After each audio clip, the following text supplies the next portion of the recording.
Ndotja vijës bregdetare nga mbetjet plastike dhe inerte që derdhen në det përmes lumejve, po kthehet në një fenomen gjithnjë dhe më shqetësues. Rasti i lumit Buna ku shkarkohen ujërat e lumejve Drin Kir dhe ato të liçenit të Shkodrës është treguesi i situatës problematike të lumejve dhe dëmit që atyre po u shkaktohen nga ndërhyrjet njerëzore në mjedis.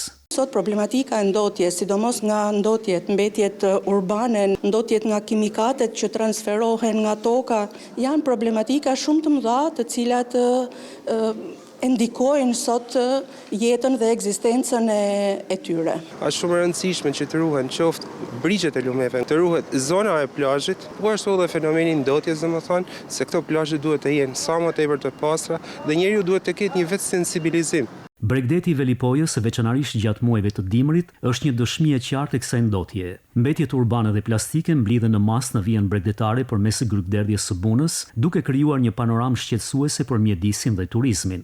Pastrimi i kësaj pjese të bregdetit ka qenë vazhdimisht në fokusin e organizatave mjedisore. Gjithmonë për fatin e keq njerëzit me kalimin e viteve i trajtojnë lumet si koshat me meteorinash dhe çdo lum derdhet në det. Gjithmonë pas një fortune të madhe mbetjet vinë edhe herë afër njerëzve.